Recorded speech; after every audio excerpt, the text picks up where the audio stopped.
Annihilation of Caste by Dr. B.R. Ambedkar, Part 9. Some have dug a biological trench in defense of the caste system. It is said that the object of caste was to preserve purity of race and purity of blood.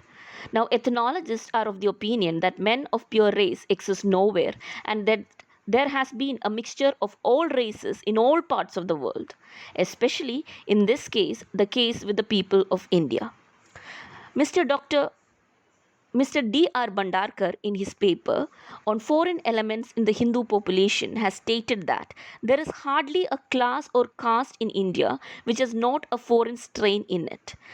There is an admixture of alien blood, not only among the warrior classes, the Rajputs and the Marathas, but also among the Brahmins who are under the happy delusion that they are free from all foreign elements. The caste system cannot be said to have grown as a means of preventing the admixture of races or as a means of maintaining purity of blood. As a matter of fact, the caste system came into being long after the different races of India had commingled in blood and culture.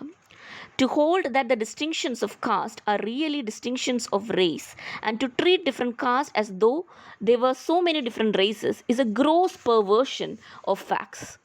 What racial affinity is there between the Brahmin of the Punjab and the Brahmin of Madras? What racial affinity is there between the untouchable of Bengal and the untouchable of Madras? What racial difference is there between the Brahmin of the Punjab and the Chamar of the Punjab? What racial difference is there between the Brahmin of Madras and the Pariah of Madras? The Brahmin of the Punjab is racially of the same stock as the Chamar of the Punjab, and the Brahmin of Madras is of the same race as the Pariah of Madras. The caste system does not demarcate racial division. The caste system is a social division of people of the same race. Assuming it, however, to be a case of racial divisions, one may ask, what harm could there be if a mixture of races and of blood was permitted to take place in India by intermarriages between different castes? Men are no doubt divided from animals by so deep a distinction that science recognizes men and animals as two distinct species. But even scientists who believe in purity of races do not assert that the different races constitute different species of men. They are only varieties of one and the same species. As such, they can interbreed and produce an offspring which is capable of breeding and which is not sterile. An immense lot of nonsense is talked about heredity and eugenics in defense of the caste system. Few would object to the caste system if it was in accord with the basic principle of eugenics, because few can object to the improvement of the race by judicious mating. But one fails to understand how the caste system secures judicious mating. The caste system is a negative thing. It merely prohibits persons belonging to different castes from intermarrying. It is not a positive method of selecting which two among a given caste should marry. If caste is eugenic in origin, then the origin of subcaste must also be eugenic. But can anyone seriously maintain that the origin of subcaste is eugenic? I think it would be absurd to contend for such a proposition, and for a very obvious reason. If caste means race, then differences of subcaste cannot mean differences of race, because subcaste becomes ex hypothesis, subdivisions of one and the same race. Consequently, the bar against intermarrying and interdining between subcaste cannot be for the purpose of maintaining purity of race or of blood.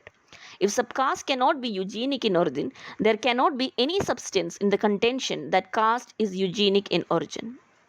Again, if caste is eugenic in origin, one can understand the bar against intermarriage. But what is the purpose of the interdict placed on interdining between caste and subcaste alike? Interdining cannot infect blood and therefore cannot be the cause either of the improvement or the deterioration of the race. This shows that caste has no specific origin, and those who are attempting to give it an eugenic base are trying to support by science what is grossly unscientific. Even today, eugenics cannot become a practical possibility unless we have definite knowledge regarding the laws of heredity.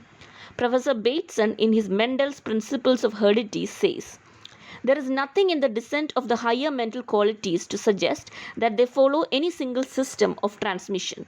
It is likely that both they and the more marked development of physical powers result from the coincidence of numerous factors than from the possession of any one genetic element. To argue that the caste system was eugenic in its conception is to attribute to the forefathers of the present day Hindus a knowledge of heredity which even the modern scientists do not possess.